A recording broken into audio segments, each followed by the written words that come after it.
You are Locked On Braves POSTCAST, part of Locked On Sports Atlanta, your team every day.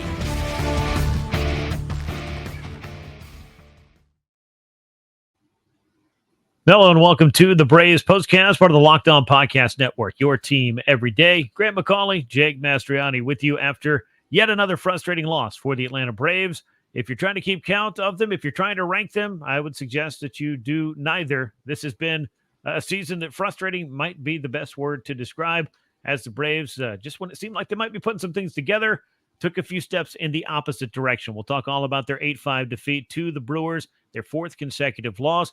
At least the offense got going. They even had a lead in this one, but unfortunately the flip side of that coin was they weren't able to hold on to it, and the slide continues for Atlanta. We'll talk all about that. We'll, of course, get you set up for the series finale, which is coming your way on Thursday afternoon with Charlie Morton on the mound, trying to avoid a sweep, trying to end this losing streak, and trying to get any momentum possible for what lays ahead for the Braves, which is a 10-game road trip out west.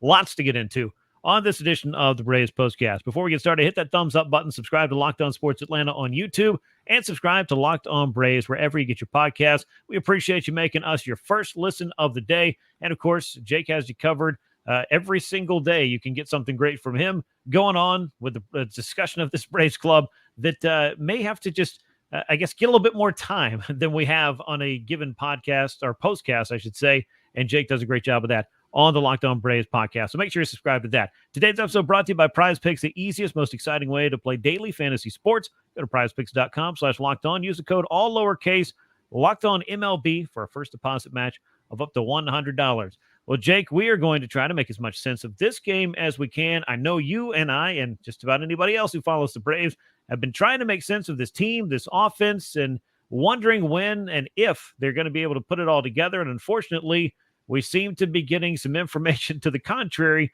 in the form of yet another losing streak. Yeah, we keep hoping, right? That's a word we've had to use way too much this year. We keep hoping that things are going to get better. They're going to break out of it. And it's just, it hasn't to this point. And now they are on a 4-game losing streak here. Just too many of these longer losing streaks that we've seen this season from this Braves team. And you're just unable to get out of it. You score early this one, you can't hold on to it. Certainly some things didn't go their way in this one, but you had chances and opportunities and just still weren't able to find ways to win. No, they weren't. I mean, this was one of the – I don't even really know how to describe this game exactly. Frustrating may not be the word. Infuriating at times could certainly be applied to this one. And, I mean, you look at this box score, and we'll get into a lot more of this later, but the Brewers had base runners all over the place, 16 hits and 8 walks. They also struck out 16 times in this game, so it wasn't like Braves pitching wasn't missing some bats. They just weren't missing enough when they needed to, I guess. The Braves had their fair share of strikeouts in this game, also got to double digits in the hit column, but as we know with this offense, it just hasn't been able to get a lot of those big hits, extra base hits, home runs, whatever it is, with a bunch of runners on base. That was once again a trend tonight. Austin Riley has been mashing, but outside of that, for the Braves, it has been very difficult to string these hits together, to get this offense to play up to its capability. I know there's injury. I know there's inconsistency. I mean, I know they're missing a lot of things, but Jake, at some point, I think it's beyond hoping that they'll get it done. It's kind of wondering, are they ever going to be able to get this thing going? And that's a legitimate question now. I mean, you look at it, they're no longer in a safe spot to even get in the postseason. You know, we are at a point now where they really have some work to do to hang on to just a postseason spot. So they have to turn it on at some point, or they're going to miss out on a chance in the postseason.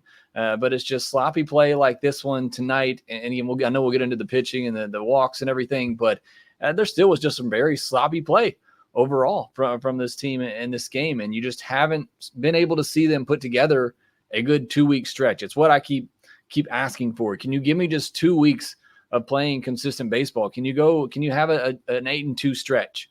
But we just haven't seen that from this Braves team. Yeah, the crazy thing about this is obviously their April start has managed to put them in a position where they were built up to 10 games over 500. We've seen them fall right now, 7 games under 500, or 7 games over 500 at this point. If there's 7 games under, there'd be a whole different problem. And hopefully we won't be doing that show anytime soon. But no, they fall back to 7 games over 500. We'll see them surge back up to 10 or so and then drop back down to 6 or 7. It just seems to be that old saying of, 1 step forward and 2 steps back. And then Every once in a while, they take a couple forward, but still end up having to take one back, whether that's injury, whether it's just losing a game that they shouldn't be losing. But, they came into this one with a 24-inning scoreless streak that they snapped in the very first inning. You thought, Jake, that might be a sign of seeing things to come on this night. They did get a couple of big hits, the 2 runs early, the Austin Riley go-ahead home run, but ultimately Milwaukee had the answer for that in the 6th inning. Walks certainly fueled the fire. Some bad umpiring you can throw into this mix. It wasn't the only thing that went wrong for the Braves, but when I think about some of the worst umpired games I've seen in maybe the history of ever, congratulations to Brian Walsh, man, because you deserve a plaque in whatever Hall of Shame that is. I mean, he certainly, for Brian Snitker to get thrown out, first time he's been thrown out this year, it has to be pretty bad to get him out of that dugout arguing. So, it was awful. I was listening on radio and they were talking about he has one of the worst called games already this year. I figured this one is going to be right up there as well. So, it's just brutal. When you got 8 walks, and I went back and looked at it, 4 of those walks very well could have been strikeouts. Mm-hmm. There's still 4 other walks in this game that you had. That's a lot, but and just some big ones in some big spots. That one to Rhys Hoskins in the 6th inning, in that inning that just got out of hand. It should have been a strikeout. He should have been out of that inning, and it's just piling up on the frustration that you're having, that the Braves are having right now, where just nothing seems to be going their way. But you're right. Getting back to what you originally were talking about, you get 2 in the first inning, you break that scoreless streak. You got Chris Sale on the mound. You're feeling great. You were feeling great at that point. You get 2 runs right off the bat. Chris Sale gets through a clean first inning, which has been his problem. But then he can't get out of the 5th inning. Some of that because of the bad umpiring and him not getting some of those pitches and having to throw a lot more. And just an odd game. I know we'll get more into Chris Sale, but you look at his line, it is just one of the most oddest lines you're ever going to see. It is. This whole box score is one of the crazier. I don't know. I might burn it when it's over with because, again, I don't know where this falls on the misery index of Braves losses this year, because I truly have lost count at this point. There's getting shut out 1-0 with Chris Sale on the mound against the Chicago White Sox of all teams. There's the awful loss against the New York Mets where they ran themselves out of that one and, of course, ran away from the final out of extra innings in that and lost the game. And then you have this weekend against the Marlins where the power seemed to just go out for this Braves club in general, and they get blanked in the finale of that one. They get blanked in the first game against the Brewers. I know there's a lot of discussion about, hey, Bryce Elder didn't pitch well. I'm here to tell you, and I know you are too, Jake, it would be nice to score some runs. If you want to win the game, I've heard, you have to outscore your opponent. And the Braves just aren't doing enough in that department. And they're not, and they certainly aren't. And you're right. You have to score at least 1 run to win a ball game. That is part of the rules. And look, you do score in this when you get 5 runs on 10 hits, but there's got to be one of these games. The pitching has carried this team all year long. There has to be one of these games where the pitching just doesn't have it and the offense carries them and makes up for it. And I keep waiting on that game, and we've yet to see it. Yeah, you fell behind in this one, but you still had plenty of outs to work with.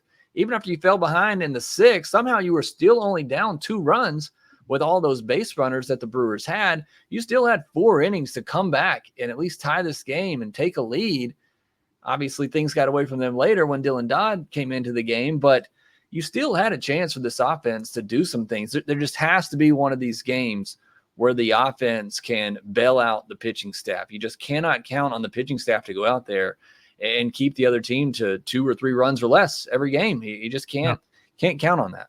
No, and I know that there are some nights where the pitching is one of the reasons that you lose, but I think that if we're putting them on the scale and trying to see, is it the pitching, is it the hitting, I think that scale is going to tip and show that the pitching has not been the problem for the Braves this year. On this night, though, and on some nights, it certainly is a contributing factor, as was a handful of other things, the lack of offense, some bad luck, some for the Braves, some very good luck, some great at-bats by the Brewers. You have to give them credit for the kind of team that they are, because they go out there, they get their guys on base, they run wild, they do things that, I think a lot of people looked at and said, why can't the Braves do that?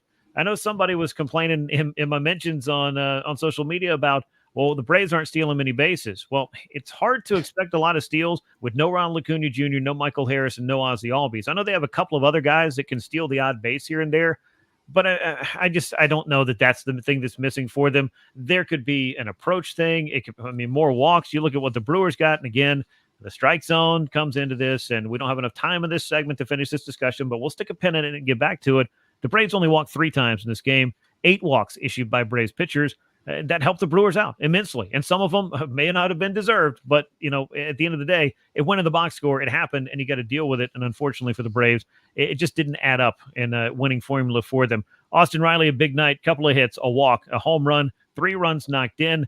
Just not enough for the Braves on this night. We got to talk about Chris Sale, the multitude of base runners that he had to deal with, and ultimately a tough night for a couple of key Braves relievers, none who took it on the chin more so, I think, than Pierce Johnson. So a lot to get into as we continue on the Braves Postcast. All of that is coming your way right after this break.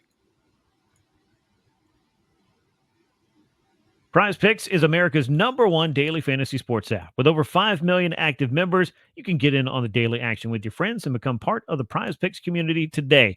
You can now win up to 100 times your money on Prize Picks with as little as 4 correct picks. You could turn $10 into $1,000. Prize Picks is available in more than 30 states across the country, including California, Texas, and right here in Georgia. Go ahead and download that Prize Picks app today. Use that code. It's Locked On MLB. That's all lowercase. You'll get a first deposit match of up to $100. That code again is Locked On MLB, all lowercase. On the Prize Picks app, you get that first deposit match of up to $100. Pick more, pick less. It is that easy with Prize Picks. Well, Jake, as much as it pains me to do so, we're going to look at the line score of this game and the box score in general, because again, it's a very bizarre one, that's for sure. Braves taking the loss, dropped to 60-53 on the season. It's their 4th consecutive loss. They had climbed to 11 games over 500. Things were trending up for a Braves club that was not that far removed from a 6-game losing streak, their longest since September of 2017. Then they proceeded to get shut out in back-to-back games amidst this 4-game losing streak. That hadn't happened in about a decade. And the Brewers, the recipients of what has been thus far a get-right series for an offensively or a club that was struggling offensively. They're now 64-49 on the year. Milwaukee 8 runs, 16 hits, no errors for them in this game. They left 14 runners on base. For the Braves, 5 runs, 10 hits, 1 error. Braves left just 6 runners on base. They only had 4 at-bats with a runner in scoring position. That's pretty telling. You want to know what the runners in scoring position stat was for the Brewers? I asked this rhetorically because I'm going to tell you anyway. 6 for 22. Jake, they had a few more opportunities to score a run than did the Braves in this one, and it shows in that final score. Yeah, you get 22 opportunities with runners in scoring position. You figure you're going to come through in a couple of those on this night, and I thought I saw where they're hitting 341 in this series with over 30 chances, obviously with 20-something tonight with runners in scoring position. So first 2 games of this series, they've just had a ton of traffic against this Braves pitching. And look, it's crazy going into the 8th inning of this game. It's wild to think that it was just a 2-run game with all the traffic that they did have, and you still had a chance to win it. So I think you got to give at least some credit still to the pitching that they were able to limit some of the damage. But I mean, that's just way too many base runners. Yeah, no, it's just difficult to win like that. Freddie Peralta picks up the win, by the way, 7-6. Pierce Johnson takes a loss in relief. He is now 4-4. We'll talk about him a little bit more in a moment, but we got to look at what was going on for Chris Sale in this one. 4 1/3 innings, if you're ready for this. If you're not sitting down, I recommend that you do. 9 hits, 3 runs, only 2 of them earned, only 2 walks, 10 strikeouts. 96 pitches didn't get out of the 5th inning. 62 of those pitches came in the first 3 frames. So to say that the Brewers were working him over is one thing. We can also say that there were some calls that could have gone Chris Sale's way, and we'll never know what exactly he might have been able to do were he to be the recipient of that good fortune. Putting that aside, there was a ball that got through Matt Olson that I'm still not really sure how, bobbled by Jorge Soler, so you had an unearned run tossed into this, and of course the 2-run rally for the Brewers in the 5th inning that ultimately pushed Chris Sale out of this game. Pierce Johnson came on in this one and stayed in after that and ran into even more trouble. The walks for him were a problem. 3 of those, he was charged with 3 earned runs, gave up a hit, only recorded 1 out in his relief appearance. A.J. Minter came on, was unable to get Pierce and the Braves out of trouble. We'll get back to that in a moment, but Sale, this is not a very Chris Sale-like performance, but it wasn't because of what I was seeing out there. It just seemed like, for whatever reason, when you're not getting certain calls, it's going to change the outcome of it. But you can't take away the credit from the Brewers, who were pretty much, and looking at this box score, relentless about finding their way on base by whatever means necessary. Yeah, I know fans don't want to hear excuses, especially at this point in the year. You don't want to hear excuses. This man gave up 9 hits. Grant, he only allowed 2 hard hit balls in this game. I mean, it's not only that you had several calls not go your way, you also had some of the worst batted ball luck that you can possibly have. I mean, giving up 9 hits and you only have 2 hard hit balls against you, 88.4 miles per hour average exit velocity against you. That's just unheard of. That doesn't happen. And so it's just an extremely unlucky start for Chris Sale. And he still only gives up 3 runs and only 2 of them earned. You know, he had bad defense, he had a terrible umpire, and he had terrible batted ball luck. And he still gives you, 4 2/3 of 3 runs. And a lot of that because of the 10 strikeouts. It was basically he got a strikeout or a ball that was put in play was a hit. I mean, that's kind of how the night went for Chris Sale. So it's just, again, I know fans don't want to hear it. They don't want to hear the excuses thing, but I mean, I don't know what else you call this. It's just a very unusual night. Yeah, it certainly was. Mark Bowman posted this a little bit earlier, and I just had to kind of look at it and shake my head. But Chris Sale is just the 3rd Braves pitcher since 2000 with 10-plus strikeouts and 9 hits allowed in a game. That covers quite a bit of ground over the past, quarter century. Brandon Beachy was the most recent to do it in 2011. He did so against the Marlins on September the 12th. 5 1/3 innings, 9 hits, 10 strikeouts. We don't get the full line on this. I would be curious to see what that was.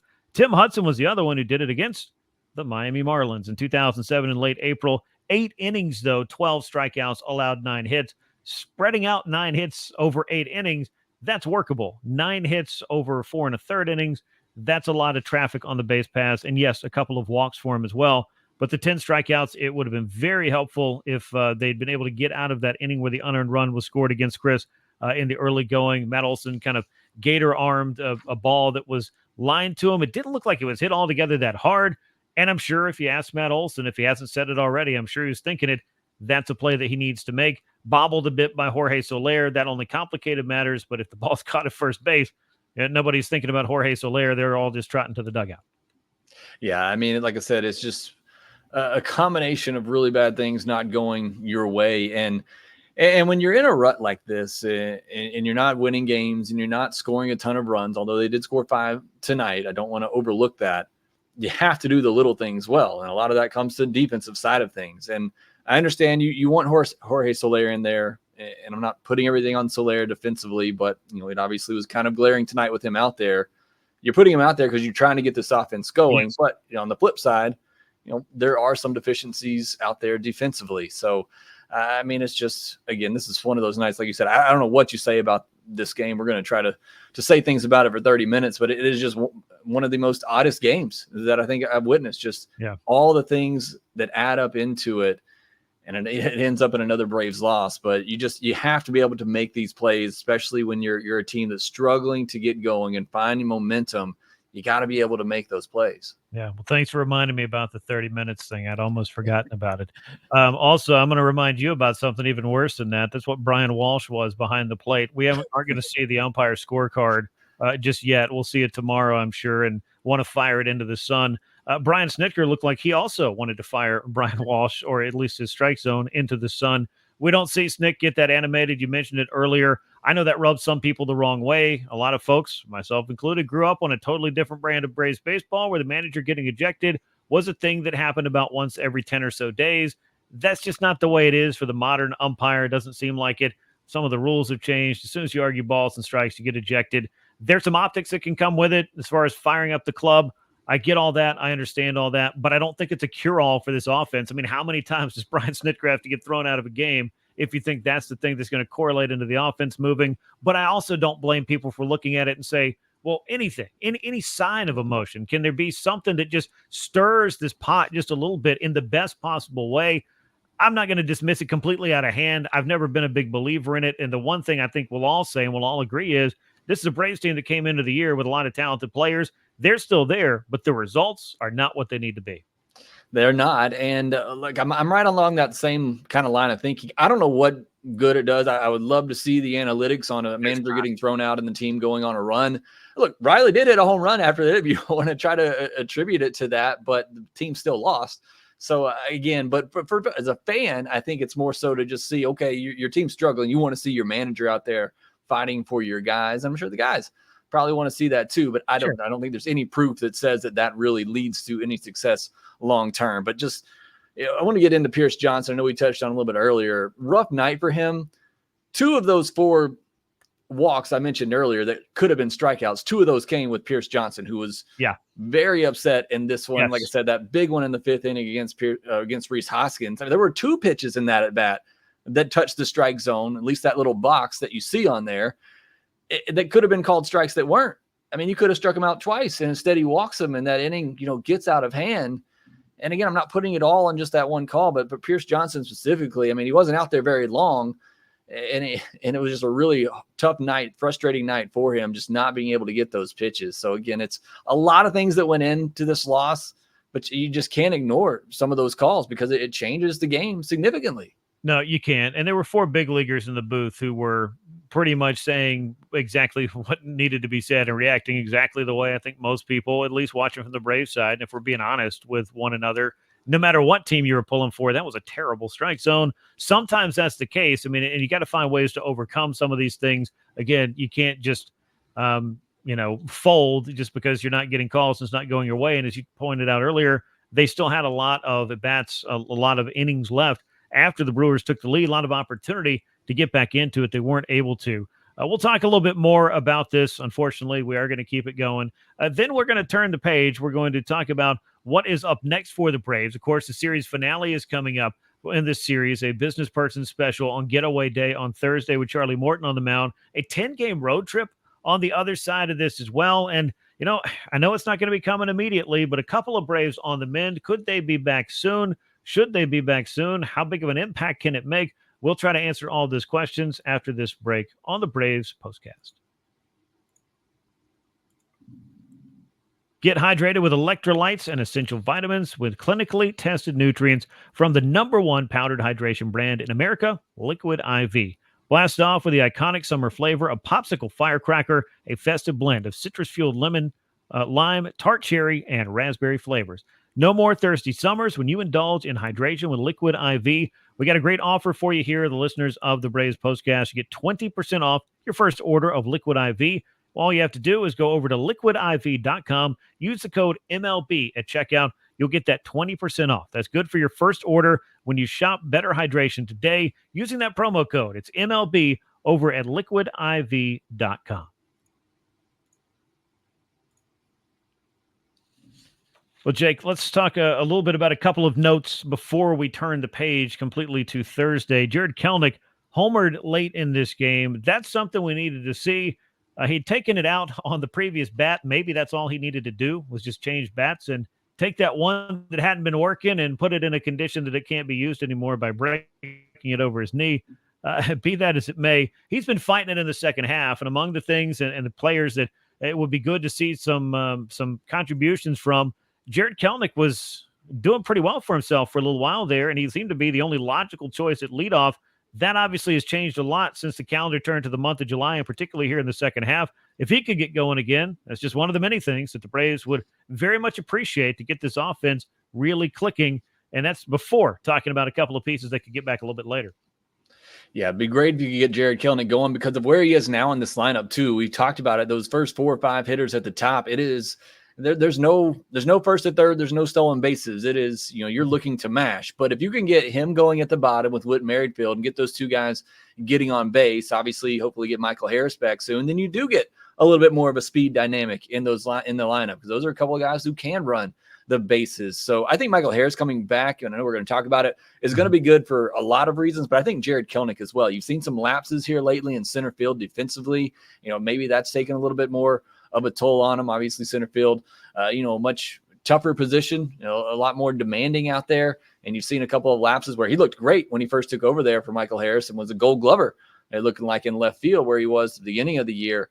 But I think it's just a lot going in, with Jarred Kelenic right now. I'd love to get him going because he is just another one of those guys that can bring a little bit more of that dynamic, can bring some speed element to this team that it's very much lacking at the moment. Yeah, and I think there's been some good intensity from him. I can understand that some of this is starting to boil over because who wants to go through a long slump? And thankfully, I think he learned some lessons about just how far is too far or how far is far enough in terms of how you react to some of the adverse conditions that you see in the game. but it does add up. And I say this, and I've said this on the calls I do on 19 The Game. I've said this on my show From the Diamond. I've said that on this show. I've said it on any show that's nice enough to invite me to come on and talk about the Atlanta Braves. If you think that you're watching it and you see it and you don't like it, how do you think the players feel? I promise you that they're seeing it and they're feeling it. I talked to Matt Olson this past week, and you can just tell that there is a particular weight that some of these guys are carrying around because it's not getting results, then trying to maybe overcompensate to get those results, or simply just not being able to figure out why certain things aren't working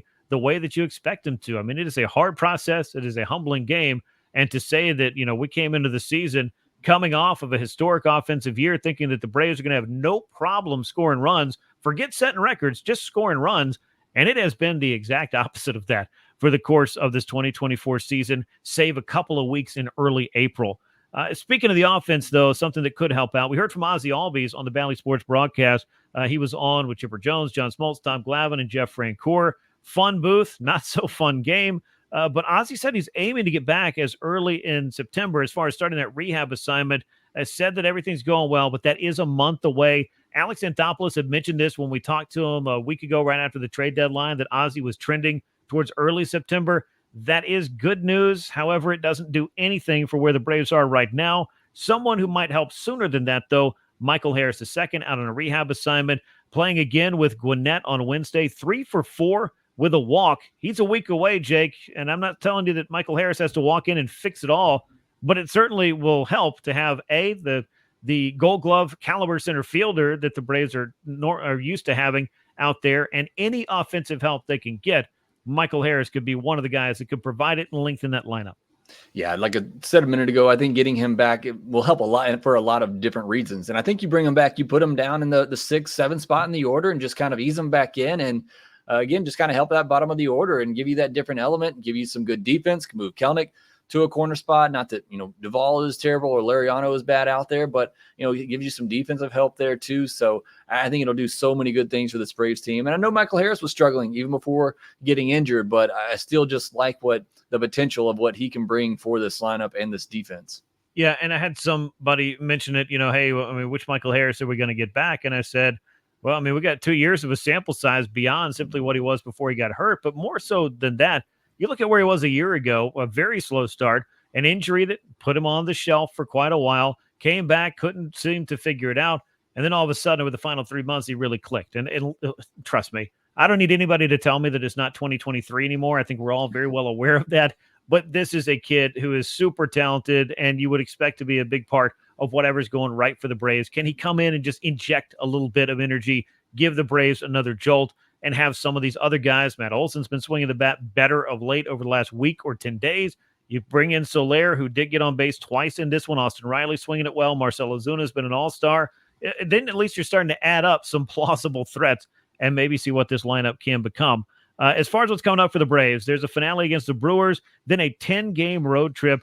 Not exactly holding a lot of momentum, but whatever they can get from Charlie Morton on Thursday, they'd sure appreciate it. Charlie's 6-6, a 3.94 ERA. He matches up against fellow right-hander Frankie Montas, who's 5-8 with a 5.03 ERA. Brewers have had a couple of pitchers, save maybe Colin Ray, who's having a pretty good season, that didn't exactly have the numbers to jump off the page at you.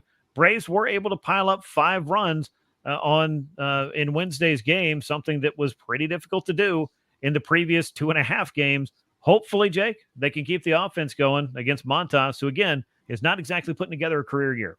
Yeah, would love to see this be a game that the offense wins. Look, Charlie Morton's capable of going out there and throwing a good game. I don't think this is a great matchup for him because when he's not on, it is the walks, it's the hit batters, and we see this offense can run a lot. So, Travis d'Arnaud's, I'm assuming, going to be behind the plate, not as good as an arm as Sean Murphy, and you saw them running all over Sean Murphy. So this isn't, in my mind, a particularly great matchup for Charlie Morton if he doesn't have great command. If he has good command, I think Charlie Morton can beat just about anybody out there. I still think he has that good stuff, but either way, I want to see the offense come in and win this game. Let the offense be the reason overall that they win on Thursday and salvage one before going out on the road. Yeah, once again, I will go back to one of my original statements, which is you got to outscore the other team to win a game. The Braves have got to figure out a way to do that. And I say that all jokes aside. The offense has got to do its part. But yeah, a good start from Charlie Morton and a bounce-back effort for the Braves bullpen would go a long way as well. It's Morton against Montas. It's a 12:20 p.m. Eastern time first pitch at Truist Park on Thursday as the Braves look to avoid the sweep and snap their 4-game losing streak. That brings us to the end of this edition of the Braves Postcast. As always, we appreciate you riding along with us. Make sure you subscribe to Locked On Sports Atlanta here on YouTube. You get every edition of the Postcast. Leave us those likes and comments. Share the show with a friend and subscribe to Locked On Braves wherever you get your podcast. Jake's got you covered for all the Braves discussion that you maybe have gotten here, have enjoyed here. If you haven't checked that out, you should definitely do so, and so much more, of course, with daily episodes on what's going on with the Braves. Once again, Atlanta with an 8-5 loss to the Milwaukee Brewers. They'll try to salvage the series finale on Thursday behind Charlie Morton. For Jake Mastroianni, I'm Grant McAuley. We will catch you next time, and until then, so long, everyone.